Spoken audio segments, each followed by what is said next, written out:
So, hello and welcome to LED Binning 101. My name is Sam Caldwell. I'm the Director of Education for LEDdynamics. Making LEDs is very much like making cookies. You might follow the same recipe that you used last week. You might follow using the same ingredients that you used last week. You might even cook it for the same amount of time that you cooked it for last week, and you could still end up with different results. Anyone who's done any kind of baking knows that there are a bunch of things beyond these factors that say how things are actually going to come out. And even the humidity that day or the temperature in the kitchen can have a huge effect when you're running a particular recipe.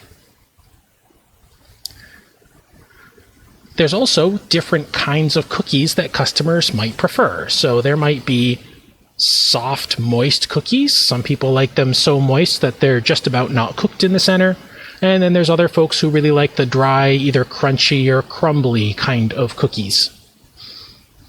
Cookies also come in light tan, but they also might be a darker brown. And some of these you can change by the ingredients that you use. Some of these you might change by how much cooking time, for example, you use.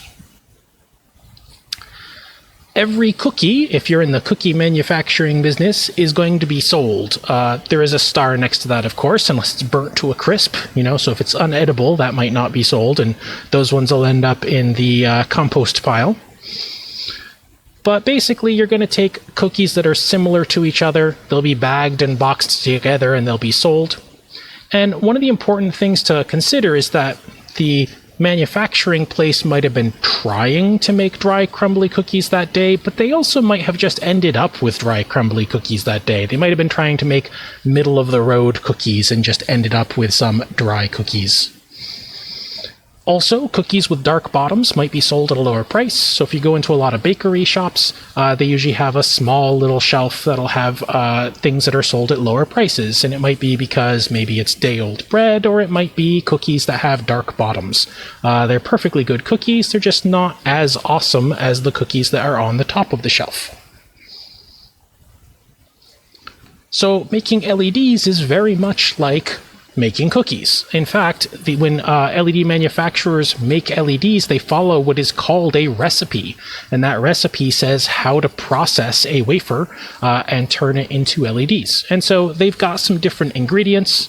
Instead of flour and sugar and eggs, they'll be using things like sapphire and indium and gallium. And instead of baking at maybe 350 degrees for 15 to 20 minutes, they might bake at 1,000 degrees for 6 hours.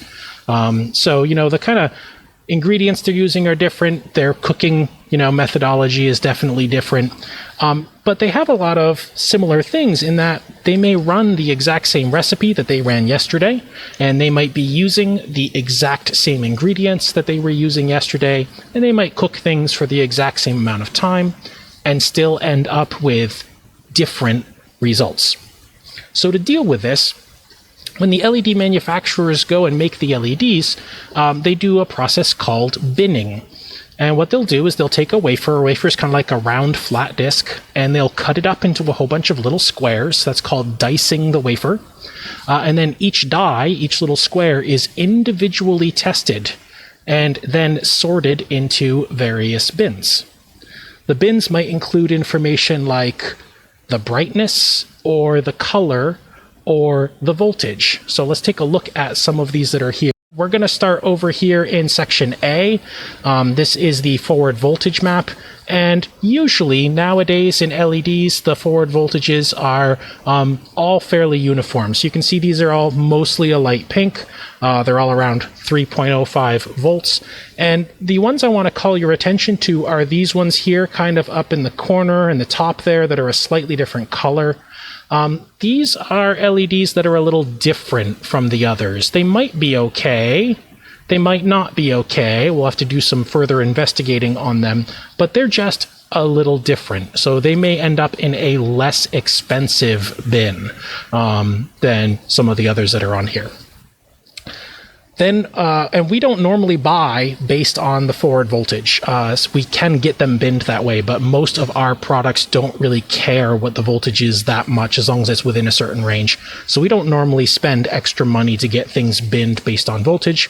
We're usually interested in brightness and color. So that's going to bring us over here to B. This is going to be the brightness. Here it says the dye power map, and they're measuring in milliwatts.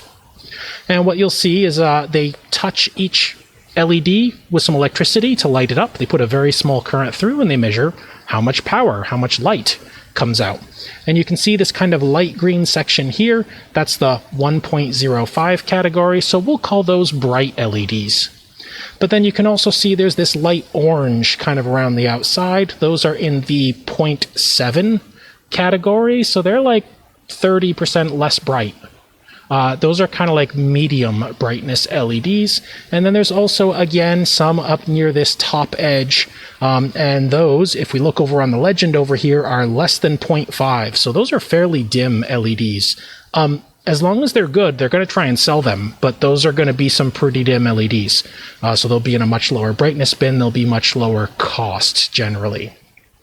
Also, I'd like to call your attention to these 4 darker green LEDs, and over in the legend these are in the 1.2 to 1.6 category, so they're actually potentially up to 50% brighter than the other LEDs that are on this wafer. Please note there are 4 of them, so out of the several hundred LEDs that are on here, there are 4 that are super bright. Those are going to be super expensive LEDs, so those are going to go into a much higher brightness bin and will generally be sold at a much higher price. And the thing I really want to impress on you is that out of all of these LEDs on this one wafer, there are only 4. The reason why that's important is because when we buy LEDs, they typically come to 500 pieces on a reel, and all 500 will be the same brightness. So these 4, we're going to have to make a whole bunch of wafers, thousands and thousands of LEDs, just to finally get to where we have 500 that are that bright. We'll group them all together and we will sell them as very high brightness LEDs. All right, we're also interested in the color. That's D down here. And this is green. I can tell just by the nanometers that are here. So we have 510, that's kind of a bright green, going out to 540. That's more of getting into like a foresty kind of green. And you can see there's a little bit of a rainbow as we work our way out there. So the really bright LEDs are mostly around 510 nanometers or one particular green. Some of the others are different colors, and they're going to be sorted by color also. And that's typically how we buy them. We buy them sorted by brightness and also by color. Now there is one more test that is done here, and that's the reverse voltage. That's the C section that's over there. All right, reverse voltage. So the reverse voltage test is really like looking on the bottom of the cookie to see if it's burnt. And so over in the C category, what you'll see over here is that there are a few kind of orange dots. Those are LEDs that are no good. They might light up, they might make some light, but they also might not. And this is the same wafer tested 4 different ways. So we can actually see, like if I go up and look in the B area, there's some of these orange dots where they're just not very bright at all. And if I come down here, I can see this is that exact same LED. There's something wrong with it. It is a burnt LED. So these LEDs will not be sold. These are defective LEDs. So out of the 1,000 LEDs that were made on this wafer, it looks like maybe they've got 10 of them that aren't going to be sellable. So the LED binning is the method that the manufacturers use to sell their LEDs. And they're going to attempt to make a particular color of LED. We typically measure this in Kelvin, which is the color scale. So we might buy something like a 2700 Kelvin LED, and they're going to be trying to make those that day. If that's what they were trying to make in this distribution here, they might have missed just a little bit. So they might get the color that they're trying to make. They might miss a little bit. And they're also going to get nearby colors too. The similar colors will be binned together and they'll be sold as that color. Now, on this chart, just so you can see how this works, this kind of has like this bullseye look to it. Every single dot here is how many LEDs they made at that exact color. And so this grid that you see overlaid, kind of the orange lines that are overlaid, those are the bins that they're going to group them to. So you can see that they've made a lot of LEDs in this bin right here. And they also made quite a bit in this bin over here. And in fact, each of those dots is worth around 600 to 700 LEDs. So that's one reel for every dot that you see there is a reel that they can sell. And this is probably around 100,000 LEDs for this whole picture here. So this might be a run of LEDs that they did on a particular day. As we get out towards the outside, though, these are only worth 100 for each dot. So if I look at this bin way over here on the left-hand side, if I count up the dots, it looks like there's really just barely enough to make one 500-piece reel. Whereas when I'm in the center here, every single dot is a reel. So there's a ton of LEDs available in that bin, not so many that were made today in the kind of left-hand bin. And you can also see there's some up near the top and near the bottom and over near the right that may fall into bins where there's just not very good availability. So they're going to group what they actually made. They measure every LED they make, they group them together, and then that is how they are going to be sold. Just like the cookies, every LED is sold unless, of course, it's defective. So that's why they were testing just to get the few defective ones out of there. All the similar LEDs are going to be bins together. And what I just showed you was color binning, but they also do it by brightness as well. So there's going to be different bins for brightness and color. When they're all grouped together, all the LEDs in a particular bin will have the same brightness and the same color. And it could be that on that particular day, they were running their recipe and they were trying to make bright 2700K LEDs. Those are kind of a nice warm white. They have a little bit of an orangey tint to them. Some people like that. But it could also be that they just ended up with bright 2700 Kelvin LEDs. They might have been trying to make 3000 Kelvin LEDs, but they missed a little bit that day. And so some of them ended up in the 2700 Kelvin bins. Now, they're always trying to make bright LEDs. They want them to be as bright as possible because those bright ones are worth more money. So they're always trying to make them as bright as possible, but dimmer LEDs happen. Some off-color LEDs also happen. These are typically sold at a lower price. So why are we making all of this fuss about these LED bins? Well, in this case here is a photo of I'm not actually sure what this is, but this space here is lit with these down lamps. And if you look, what you'll see is that some of them are a nice white, like this one here, but some of them have a pink tint to them, and some of them have a green tint to them. And when they're put side by side like this, it is very apparent.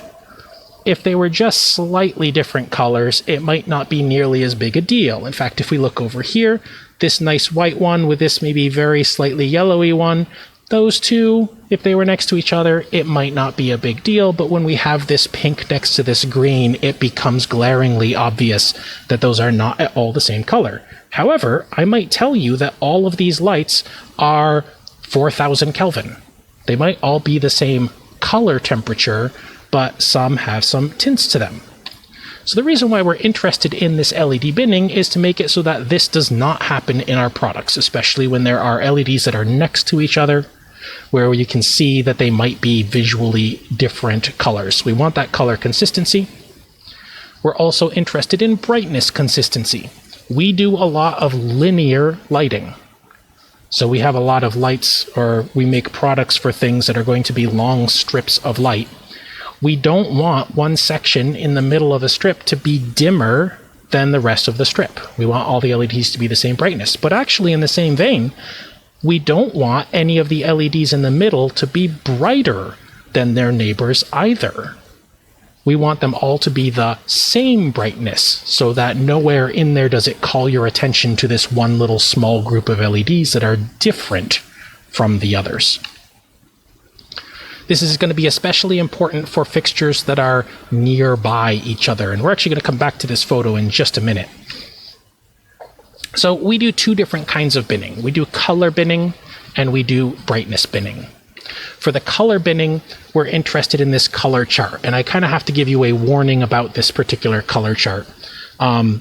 Your monitor cannot make this color chart true to form. In fact, on your monitor, most likely from about this point upwards, it all looks like it's the exact same green. And that's because that's the green that your monitor is capable of making. There's actually more variation than we see here. If you have a monitor that is color tuned, it'll be at least more accurate. It'll be as accurate as it can be. But on a lot of monitors, the kind of white area ends up down over here. At least that's where it is on my monitor. It actually should be on this line up here. So that means we can't actually use this chart to see exactly what color something is going to be, but we can use it to take a look at general trends. So let's take a look at this 4000 Kelvin line that we were talking about earlier. If you're right on this line, and this curved line here is the black body radiation curve. If you're right on this line, this black body radiation curve, sometimes it's called the Planckian locus if you're talking to the scientific-y type people, this is the color that things glow when they are hot. In fact, that's how we say a particular tint, a particular color temperature, is we give the temperature, it's in Kelvin, and if you heat something up to that number of Kelvin, it'll glow that temperature. So if you took a lump of something like iron, it starts out black, and you start heating it up, maybe you put it in some fire and you heat it up, it will start to glow red.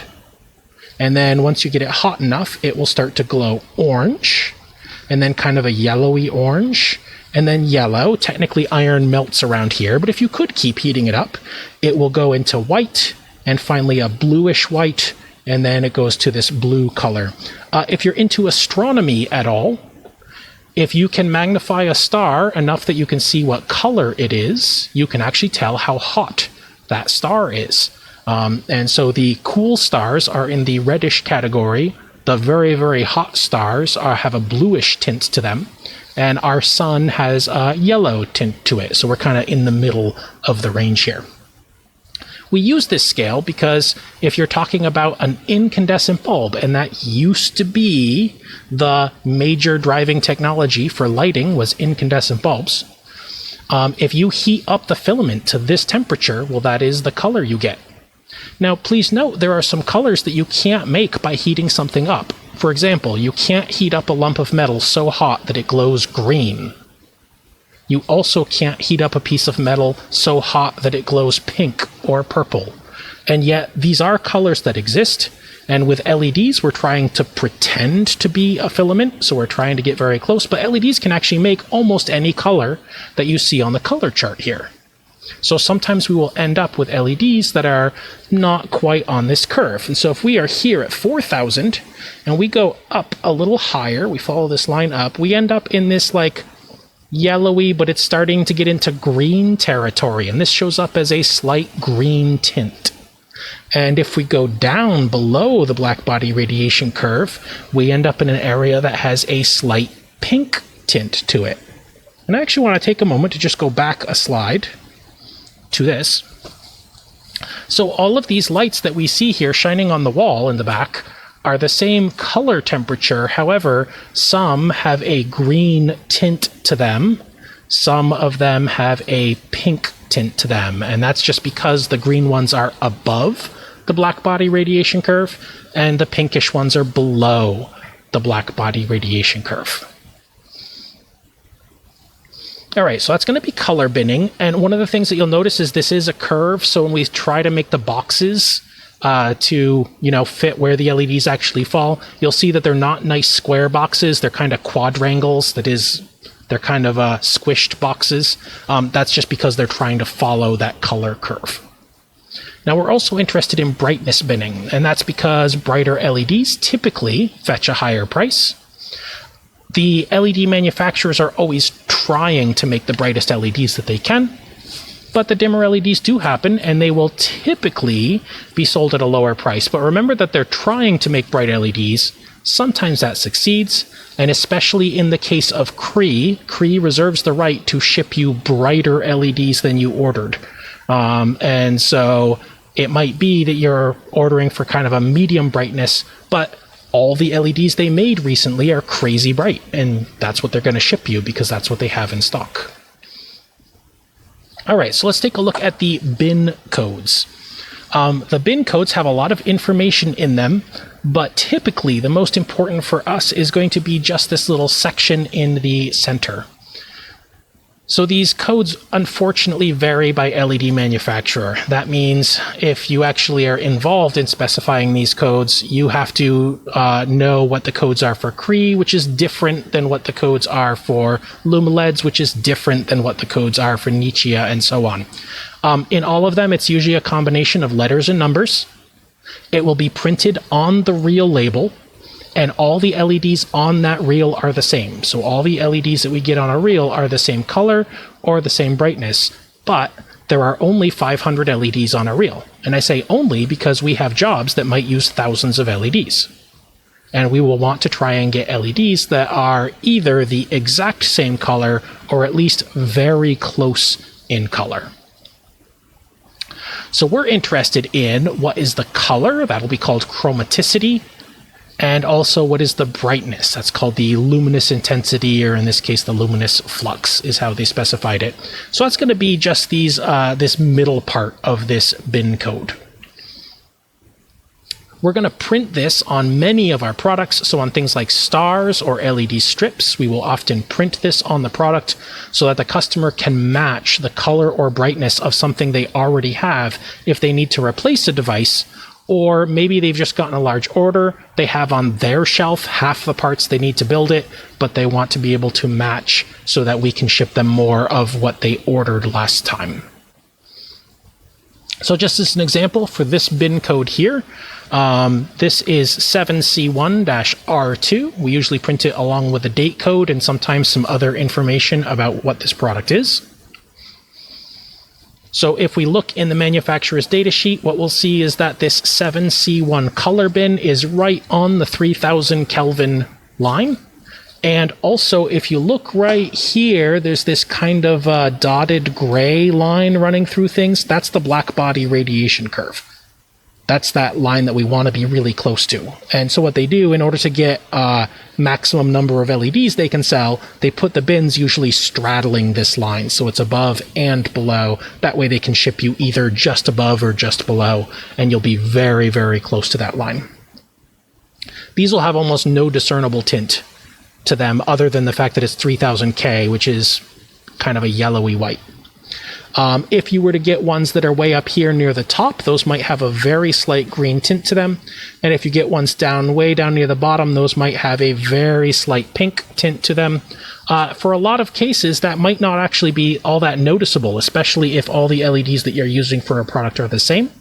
And it really depends on the customer. Sometimes the customer just wants the brightest LEDs possible and isn't super fussy about the exact color that they are. Other customers are very particular about the color that they want, and will be working extra hard to try and get them very similar color bins. Then the R2 portion of that specifies the brightness.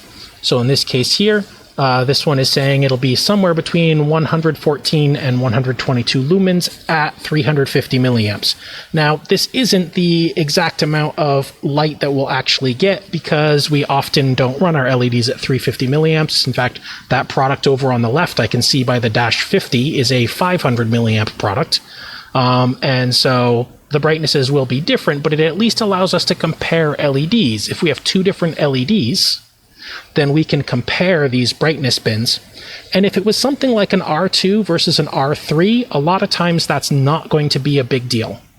And that's because you can see the R2 range goes from 114 to 122, and the R3 goes from 122 to 130. So it's entirely possible, if you had some LEDs of each, that some might be, let's say, 121 in the R2 bin, and others might be 123 in the R3 bin. Those you cannot tell apart by the human eye at all.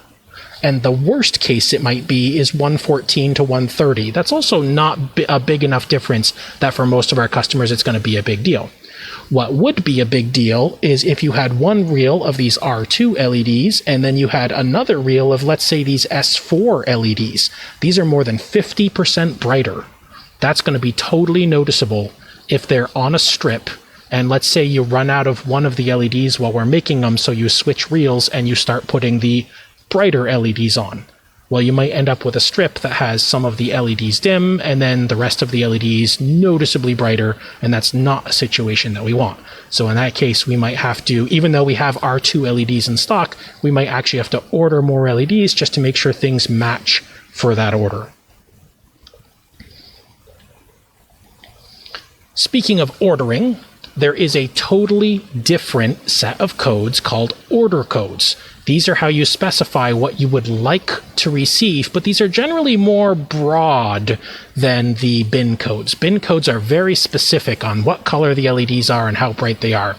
Whereas order codes, just as an example, will give you the minimum brightness and also a group of colors that you will accept. And I give you an example down at the bottom. That's an order code. The first part just says what type of LED we're using. And then way at the very end, we have the brightness and the bin color bin code that we're interested in ordering. So these look very similar to bin codes, but they use different codes, different letter number combinations. And unfortunately, these are also all different depending on the manufacturer.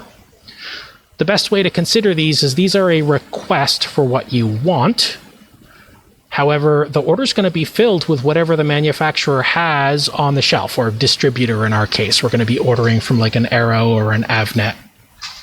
So you kind of specify what it is you want. They'll look on the shelf and see what it is that they have.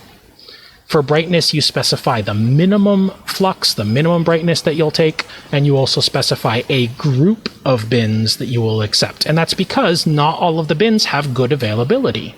We saw some of those color bins before where there might only be one reel that exists in that.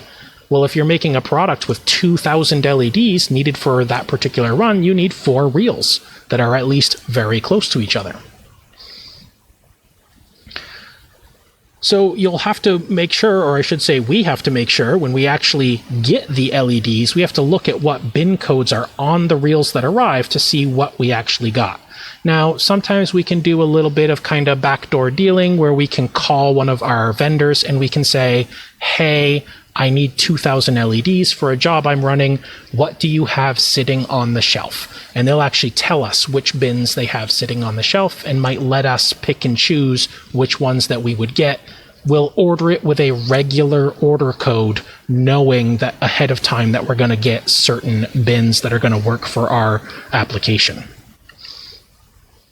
But that does require, more work on the side of, sales or materials group to make sure that those LEDs are available beforehand. Otherwise, we order and we get what we get, and sometimes we can use what comes in, and sometimes we might even have to order additional LEDs just to make sure we have enough reels that match. So for that order code we were looking at earlier, that was an E7 bin, and that's an actual order code that's in DBA. So we order LEDs just like this. Those are 3000K LEDs. Please note that E7, though, is this entire block of 16 different bin codes. That includes ones that are right next to the black body curve. It also includes ones that are out in the corners.